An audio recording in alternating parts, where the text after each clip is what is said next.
Hey guys, and welcome back to my channel. If you don't know me, I'm Courtney Ann.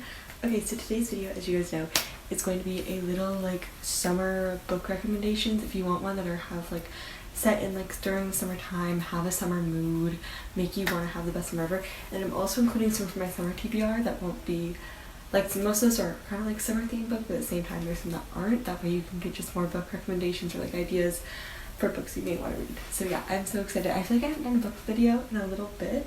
Okay, that's a lie. But I haven't done a book video that isn't just a monthly recap in a long time. And I love reading. It means so much to me. So I'm so excited for this. So I've actually read a lot of summer books and not like them. For example, I recently read One Italian Summer. Didn't like it. Tom Lake. I will defend the audiobook, but I did not enjoy this. People with Me on Vacation. One of the first books that I think I gave 2 stars. So, Courtney, why can I trust your taste if you are such a hater? Okay, I actually love summer, so it's not about that. I don't know, I have really high standards. That's my point, is that the books that I'm recommending to you are amazing because I've hated so many summer books. These are the ones that, met my expectations, okay? So, they're really good. So, without further ado, I'm gonna actually get to the books. Okay, so if you take any book recommendation from this video and you are looking for something that is a summer book, I will say you will see this book in every summer book recommendation, but that's because it's so good. That is the Summer Book of Rules. I read this about 2 years ago.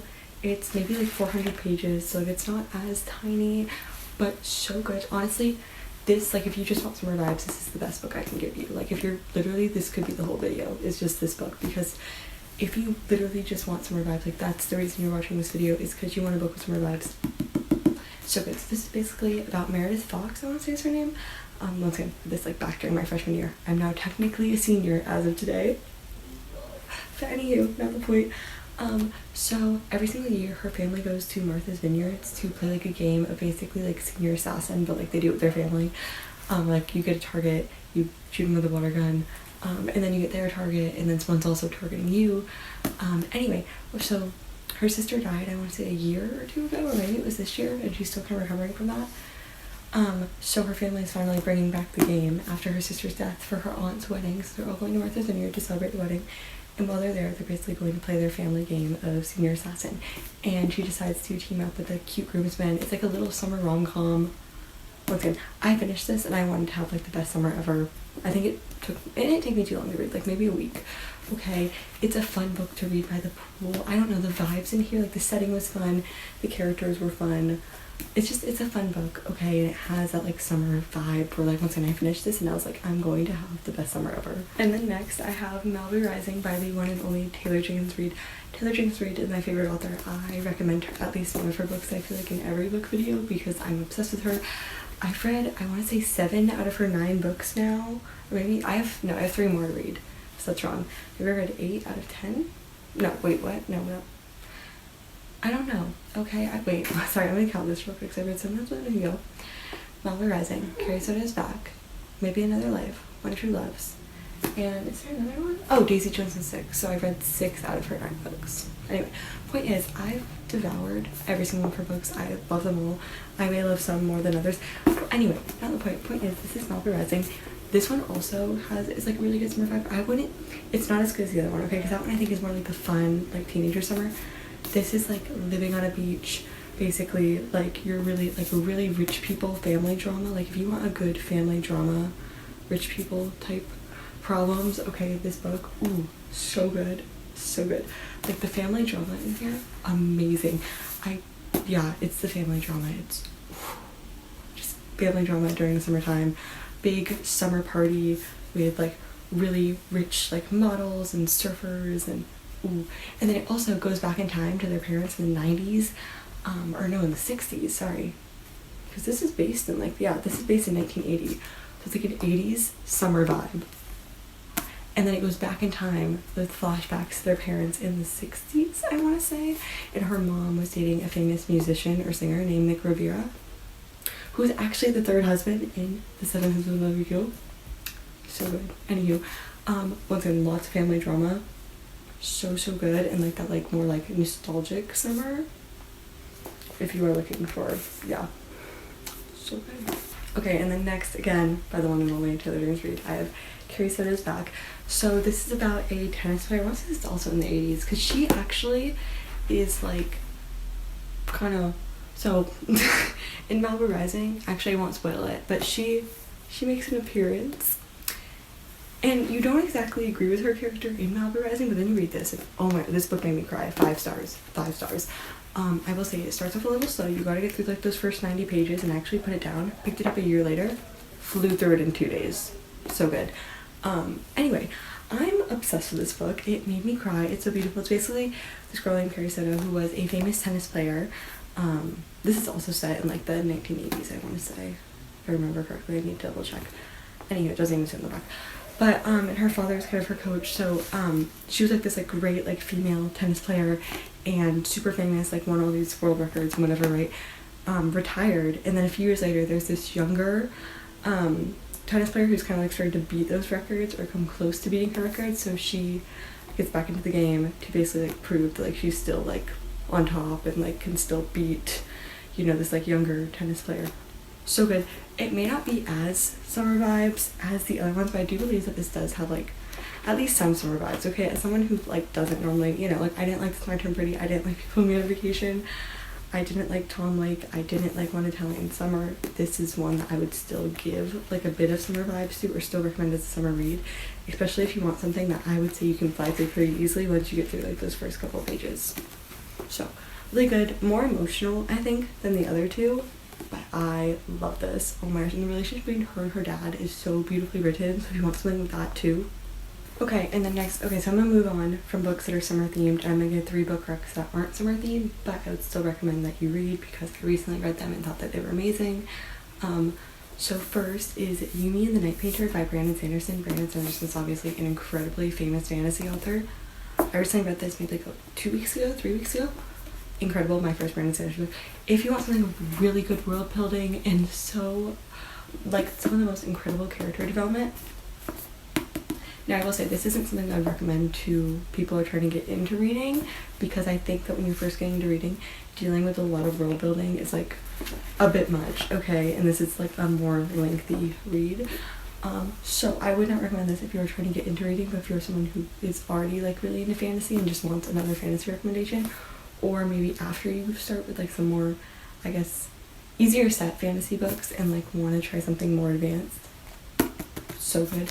So it basically follows Yumi and I forget how you say his name, but anyway, a night painter, who Yumi's job, she basically lives her life in, I would guess, like servitude almost to these spirits who she has to like I don't know how to explain it, like her entire day in her life is very like structured, like she's not allowed to do a lot of things for herself because she's basically like from birth was chosen to be this like almost like priest who has to like raise these spirits like every single day, and her entire life is just like the same day, like doing that all the time, over and over again. She never like really gets to be anything else, and her world is literally like a Studio like Gibson or Studio G movie. Like it has like the fields and the flowers and oh my gosh, like if you don't know what that is, just look up like any of their movies. It's that type of world. Like the world building is so good. And then the night painter, he lives in basically like a neon, like high tech, like Tokyo, Japan, or like city in Japan. It's so pretty. Once in the world building is amazing. Like imagine like TV Girl like as a city, okay, in Japan. It's so like if you look up any fan art, ooh, so good.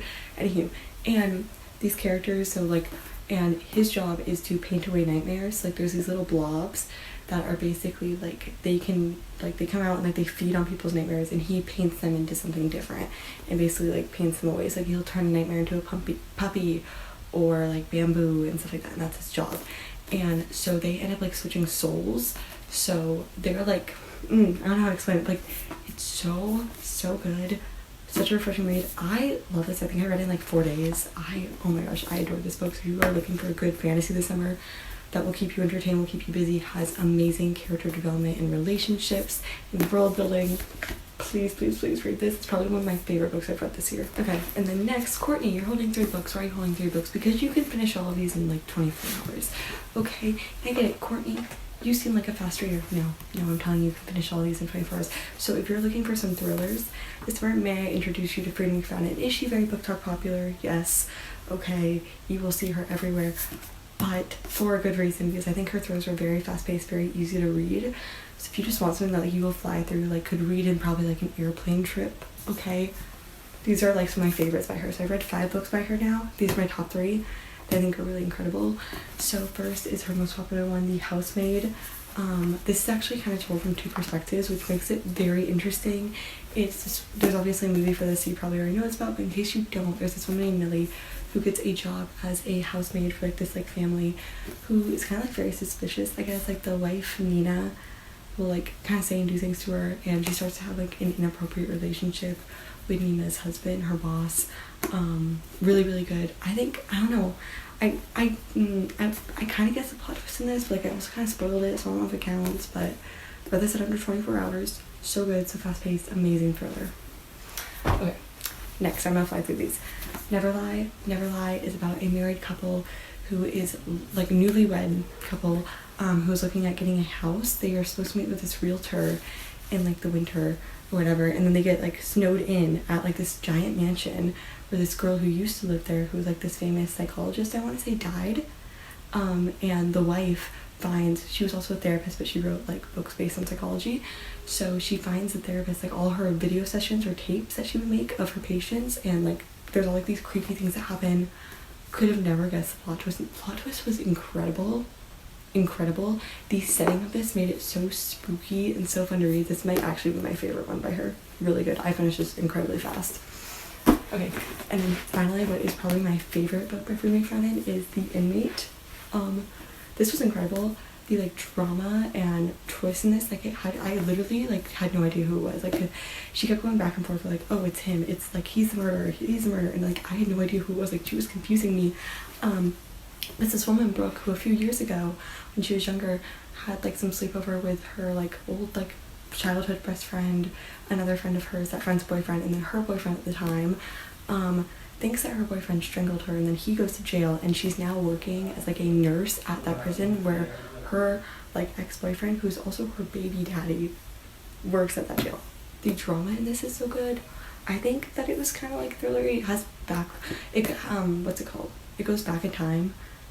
Oh, why can't I think of the word? Oh my gosh. Anyway, it goes back in time to like, flashbacks to that night, like the sleepover. Okay, and then next, for my last little recommendation, is what I would consider a lit-fic thriller. May I introduce you to Yellowface by R.F. Kuang. This book is so good. It handles issues like, oh my gosh, of course now I can't think of the word, cultural appropriation, racism, cancel culture, in such an interesting and like, oh, I flew through this. It was so well done. Oh my gosh. So it's basically about these 2 authors who were like female prodigies at Yale, right? And are kind of like frenemies in a way. Like they both kind of secretly hate each other, but like they pretend to be friends for some reason. Anywho. And one of them, after graduating from Yale, Athena, became super successful, has like all these book deals and is doing really well. And then June published her first book called, I want to say, Over the Sycamore Tree or something like that, or Under the Sycamore Tree. Has not been doing as well. And one night they're hanging out, they go back to Athena's apartment, and Athena was someone who never really like showed her manuscripts. Like she never like did like little like, oh, here's like a sneak peek and stuff like that. Like she would not tell anyone anything, so no one knows anything about her manuscript, and she decides that she wants June to be the first one to read it. And of course June reads it and she's like, yeah, this is incredible, because Athena was a prodigy and incredible writer, right? And like has it like in her bag, and she's gonna finish reading it. That night, June's friend Athena, who wrote the manuscript, chokes on a pancake and dies in front of June. And June decides to take Athena's manuscript and publish it as her own. Yeah. So good. So good. Oh my gosh. And like it's so crazy because you almost feel like you're rooting for her, even though like she's the bad guy. Like not in like a way like I want her to win, but like because no, like well, it was also so crazy. Like she would try to justify it. Like things would be happening in the book, and she's like, I'm not a bad person. Like I wrote the book. And it's like, you did it. Like, oh my gosh. Or she's like, I'm a victim. No, you're not. Oh my. Like it was so crazy to listen to her try to justify it, but then she'd almost get caught, and like you're almost scared for her to get caught, but like no, she's like the problem. Like I don't know. It was such a fascinating read. So good, and like handled those topics so well. I don't know. I love this book. Would absolutely recommend it for you to read this summer. Okay, so I know originally I said I was going to include my summer TBR, but I it's getting late. I have so many more vlogs that, well, actually I have to edit this one and one that I was just recently filming, and I have a few more that I'm gonna literally start filming probably tomorrow or the day after. So there's a lot of work ahead of us. So I think that is going to be it in today's vlog. Thank you guys so much for watching. Let me know if you read any of these books, or if you have read them, what you think of them in the comments below. I'd be so happy to chat with y'all. But anywho, let me know if you want to see more book recommendations. I know I stick more to vlogs, and I love doing vlogs, but also reading is like my biggest hobby, and I have such a passion for it. So like I just love sharing that online. So again, thank you guys so much for watching, and I hope you guys get to make use of some of these recommendations, and have a great summer. Bye!